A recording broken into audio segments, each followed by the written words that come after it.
All right, well, good morning, everybody. Nice to see you here today. Like, we've realised that we are competing with the AI people in the other rooms, and lots of interesting presentations elsewhere this morning. So we are here to talk about regulation and higher education regulation.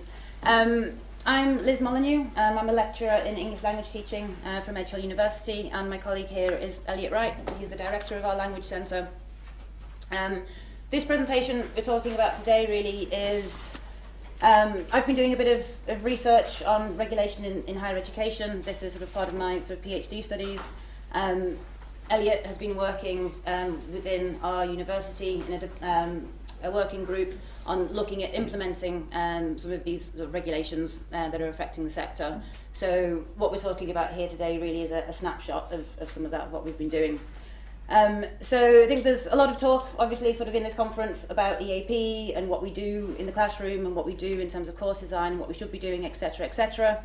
So here we're going to sort of zoom out from that a little bit, start really by looking at what's happening more broadly in the English higher education regulation sector, not specifically just regulations for sort of EAP, but really sort of the sector sort of more widely.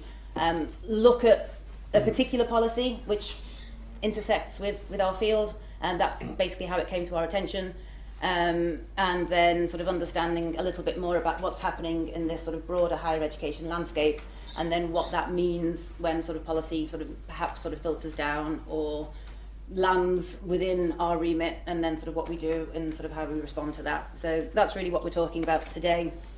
Is anybody here familiar with the Office for Students? Yes, all right, it's a collective groan from around the room. Okay, good. All right, so we'll see. We're looking at a particular policy that they produced sort of a couple of years ago. This SPaG directive, that's spelling, punctuation and grammar, and this policy. So I'll begin by talking a little bit about what this policy is, and then I'll look at sort of where it came from, why it was created, and then I'll hand over to Elliot and he'll talk about sort of what's been happening at Edge Hill with this. And then plenty of time for questions, comments, perhaps what's been happening with your institutions, if you need anything at all on this or not, or what we do. Okay, so first of all then, so sort of what is this policy, this spelling, grammar, punctuation policy? So this is a document released by the Office for Students in October 2021, basically creating this requirement for all universities in England, all students, not just sort of international or EAP students, but all students, all courses, with very few exceptions, have to be assessed specifically on spelling, punctuation and grammar.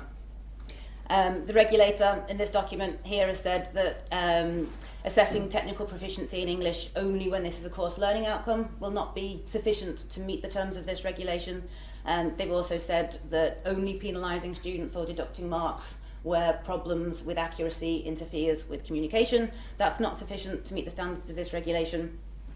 And also assessing English or technical proficiency in English in line with graduate outcomes, and this focus on effective communication skills, expression of ideas.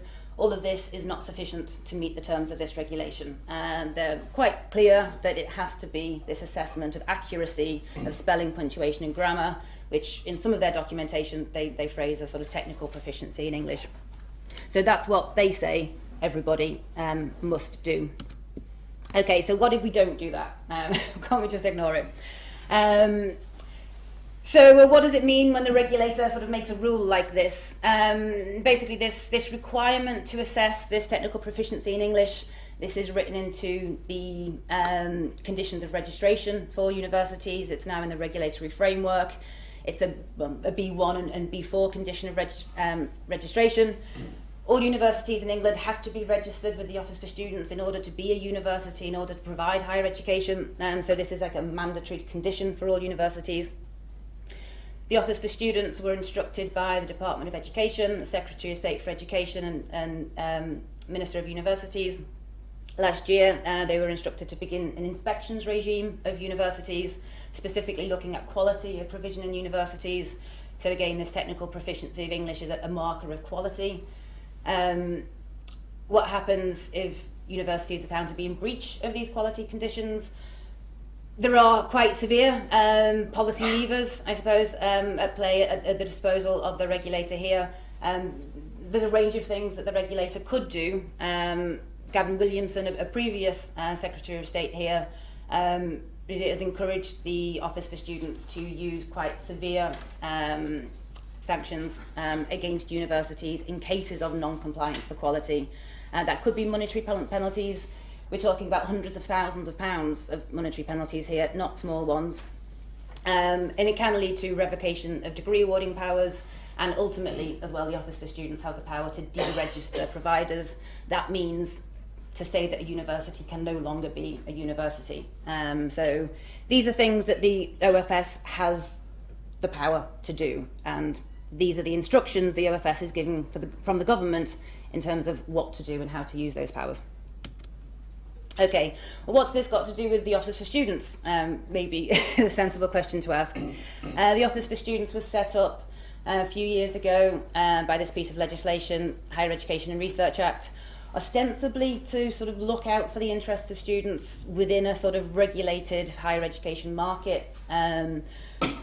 This act sets out basically its regulatory remit. There are a few things it's supposed to look at, and there are a few things it's not supposed to look at. This regulation, or this legislation, which establishes the Office for Students, says that the regulator is supposed to protect institutional autonomy. The Act goes on to helpfully define that, and says the freedom of higher education providers to operate their day-to-day businesses, including the freedom of universities basically to determine their own course materials and the manner in which they are taught, supervised and assessed.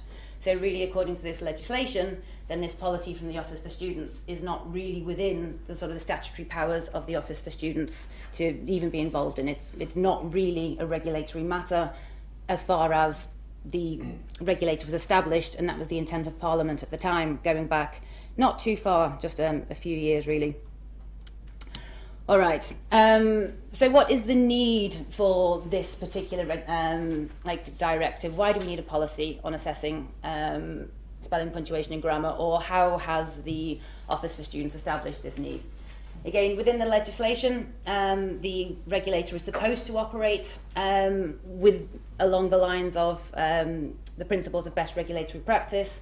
That includes regulating only at areas where they can establish that there is a case for intervention and regulation is needed. So the onus really is on the Office for Students to demonstrate for any of its regulatory activities that there is a problem here which needs addressing, which needs regulatory attention.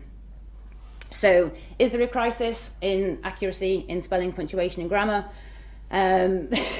Or do some people think that there is a crisis in the accuracy of spelling, punctuation and grammar?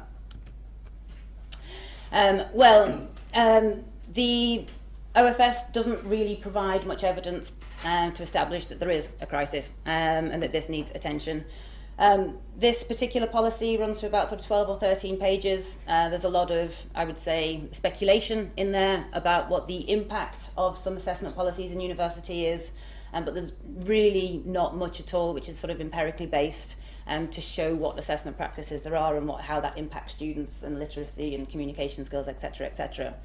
The OFS in this document does include sort of footnotes to 3 sources here, 2 of which I've listed here. One is a report from CBI and Pearson. However, when you look at that sort of report in detail, it doesn't actually mention spelling, grammar and punctuation. It does talk about literacy a little bit, but literacy and numeracy as a whole. It doesn't really talk about graduates and non-graduates. It just sort of talks about skills amongst young people. And there's also other things in this report as well, which suggest that employers aren't particularly, bothered about this. This is not a key finding in this report. There's no recommendations related to literacy, never mind spelling, grammar and punctuation. So I think this evidence has sort of been used, pulled out, sort of to try to perhaps justify this policy. Similarly, there's another report here which is referenced in the document. It's an OECD report on literacy. Again, the OECD have produced this report on literacy and not spelling, grammar and punctuation, not assessment practices. The OECD do give a bit of a definition of literacy here, but they're very much looking at functional literacy, like looking at aspirin packets and responding appropriately or whatever. So again, it's not really to do with spelling, grammar and punctuation. The OECD do say that universities shouldn't be graduating students that have got poor literacy.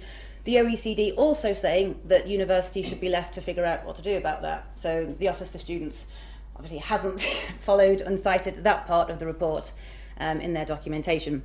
There is another source which is used in this document, but that's like an opinion piece from the Times, which I don't think is a particularly appropriate source to justify like a national policy. So I won't talk about that in too much detail today. All right. So we don't really have much of a need for spelling, grammar and punctuation, or at least the Office for Students has not made the case that there is an issue with spelling, grammar and punctuation in their own documentation. Well, why did they feel the need to sort of look at this, regulate on this, go beyond their statutory remit to make a big deal out of it? Nobody was really talking about this. It wasn't really on the agenda, for universities and Secretary of State, etc., etc. Lots of other things going on, going back to sort of 2018, as mentioned this morning already. We're talking about, new relations with the EU, Brexit, etc., etc., disruptions to universities through the pandemic. All of these things were getting a lot of attention, and this was sort of, regulatory business, perhaps, back at the time here.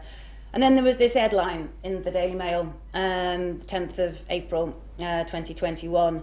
Here we've got this outrage from this sort of tabloid press. There is fury as the education regulator or the Office for Students tells universities that they shouldn't be marking students down for bad spelling. A mistaken headline. The Office for Students like, no, we didn't tell universities not to do this. We think the opposite, actually. So this headline was sort of swiftly rewritten online. Okay, it wasn't the regulator that's telling universities not to assess grammar, but still, there are assessment policies out there in universities that are telling, lecturers not to assess grammar. I think it was particularly some policy from the University of Hull which maybe caused some of this excitement. And so, there's anybody here from Hull? I don't know what's going on in your institution, but possibly I've got a lot to answer for here. Anyway, so over the next sort of few days, this story sort of gained a bit of popularity in certain sections of the press. Also, radio shows, talking shows, can't believe universities aren't assessing student spelling these days. What's the world coming to? Isn't this awful? Etc., etc., etc.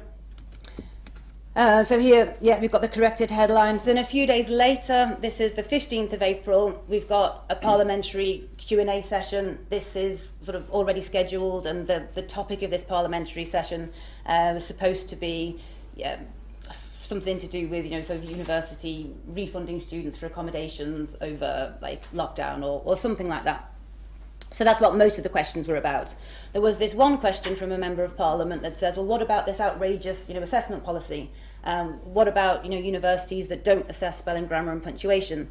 So here we've got the Minister for Universities at the time, Michelle Donnellan, expressing, this empathy. Okay, no, we are appalled by this. We cannot believe this is happening in universities.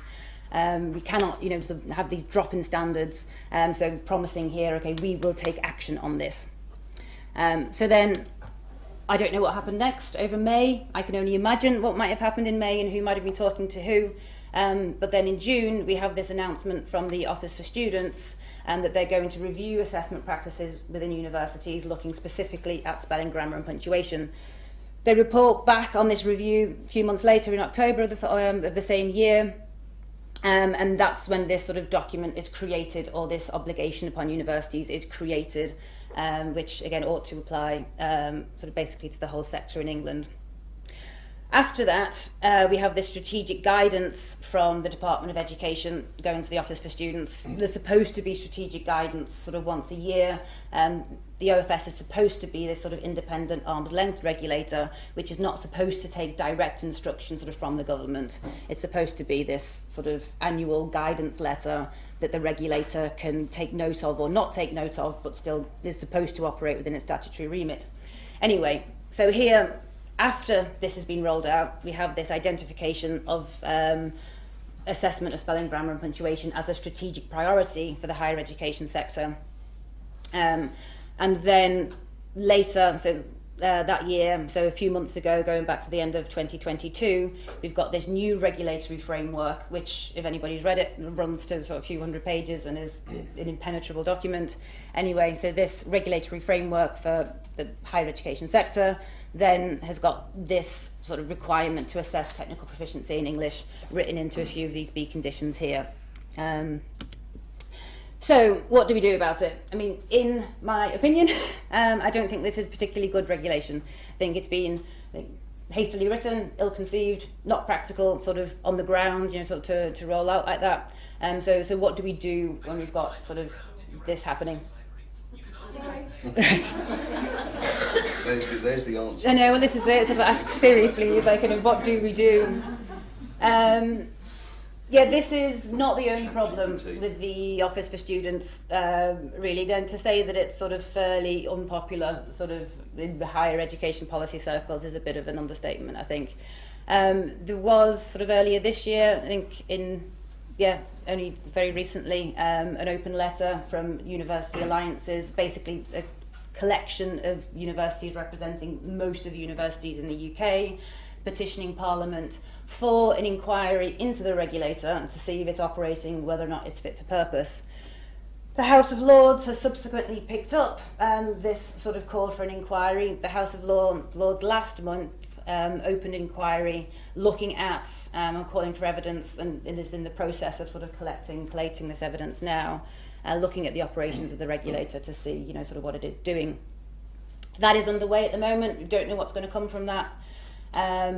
But at the moment, still this policy is in place, still the regulator is the regulator, and still this is supposedly binding sort of on all universities.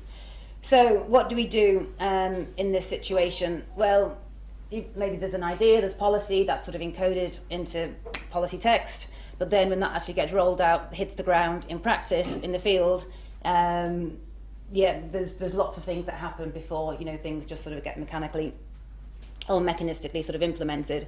Institutions here have choices, you know, there's always agency. Some, from speaking to people sort of over the last sort of couple of days, choosing to ignore it, which I don't think is necessarily a bad idea.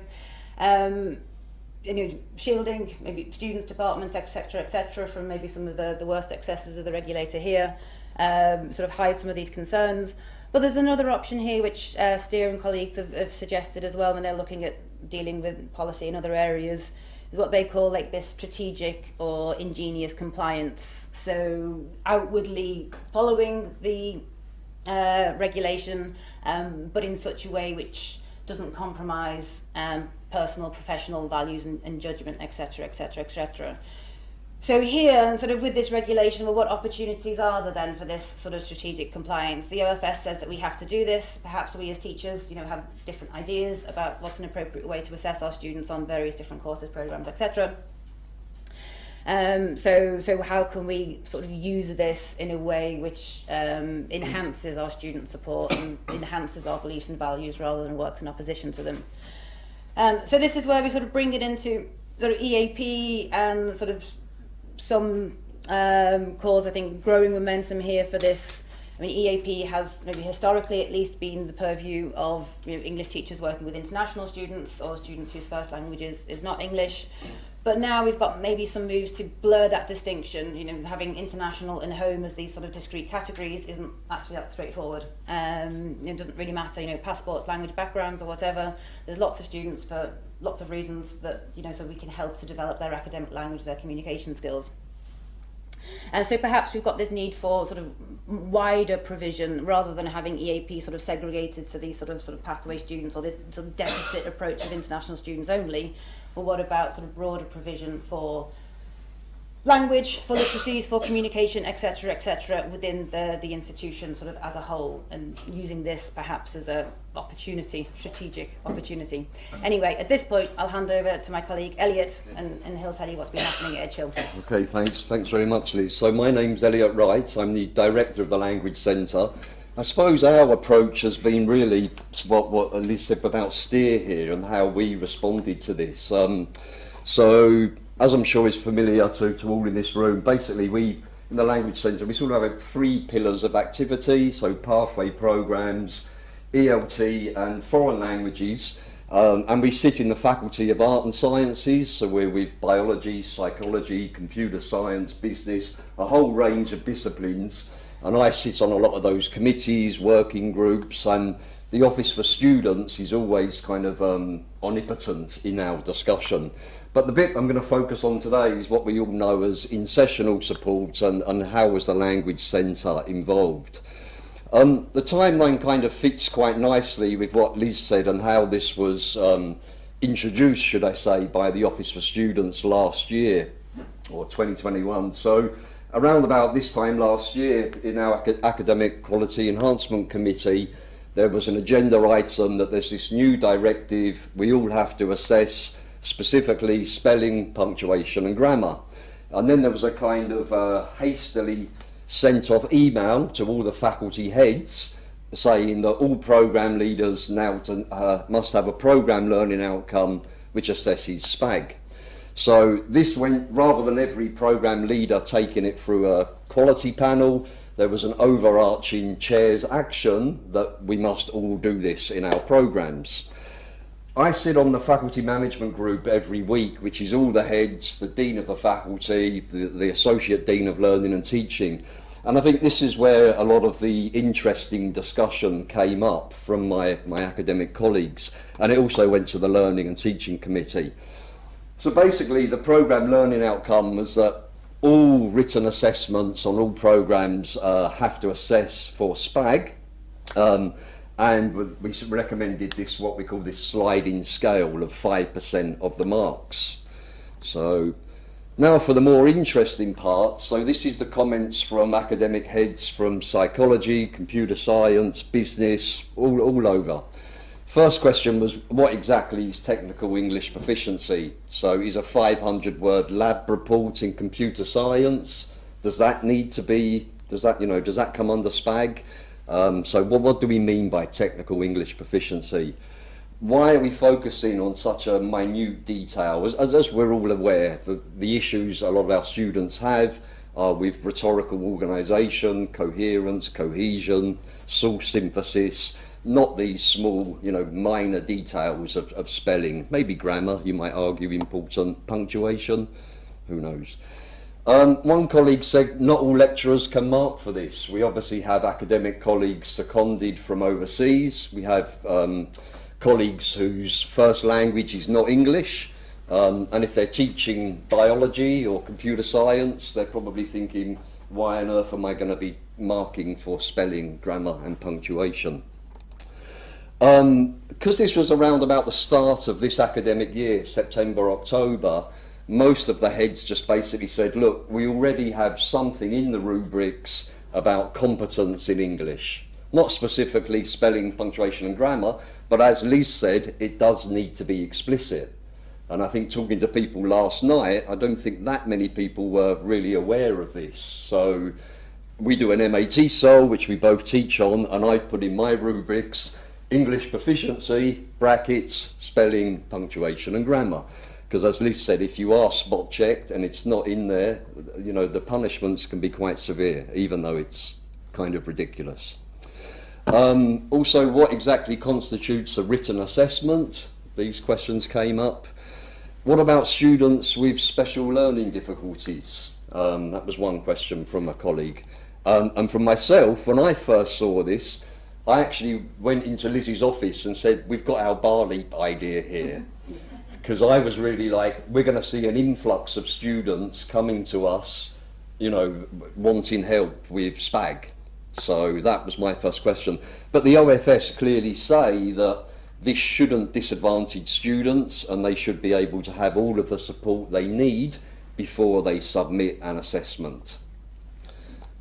That led on to what support is available, because most of the heads were very dismissive. They were just like, we're not doing this, it's not our job, so what support is going to be available across the university? And I'll come on to that in the next slide. One quite outspoken head of department just said we aren't doing it. He just said it's rubbish. He just said we're not doing it. So that was that.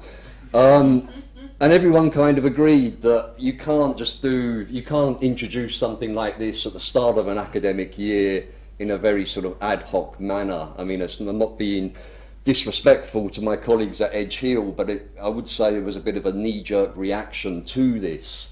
And there was kind of agreement in the faculty management group that if you're going to do such a change to the assessment regs, it needs to go to the academic board, and that only meets twice a year, I believe. So basically the faculty management group just said, as Lisa said in her slide, they actually just said we're not doing it. So I don't quite know where it's at the moment. In terms of the support, I work closely with the Centre for Learning and Teaching. I'll just quickly go through this because I know we're running over. We basically did CPD sessions, telling academic colleagues what we do, so obviously one-to-one advising sessions. We have a load of resources and services at the Language Centre, as I'm sure all of you do, and signposting, freely available services and resources like Manchester's Phrase Bank. And in this same session we also had colleagues from learning support, disability support. We looked at a lot of the assistive technologies, but I will say these were all in place before SPaG. But I think one good thing maybe from SPaG is it's helped us pool all of our resources and services together, and so now it's probably a lot more coherent and clearer for the students to access support. So just to finish up, a storm in a teacup or a new horizon for EAP? I'd kind of say both. Certainly for my academic head colleagues, they would say a storm in a teacup. They say we already assess some sort of written competence, so we're not going to do it. Before this talk, I wrote to 10 heads of departments and asked them, have you done this? I got one reply. So I think that kind of shows the importance given to it. But the one good thing I would say that has come out of it is it's kind of made the Language Centre more visible, it's kind of boosted our prominence, given us more credibility, and as I said, it's linked up a lot of the services at the university, the professional services, very well, and probably helped accelerate the uptake of assistive technologies. So one reason why we wanted to do this talk is to kind of hear what's happened in your institutions. Has it had this kind of impact? Because I would say, if you go back to my sort of second slide, this has really taken up a lot of people's time at a very senior level for really what is quite an ill-conceived notion from the Office for Students. So we welcome comments, questions on how this has impacted your work or your institutions. Thank you very much. Thank you. References here.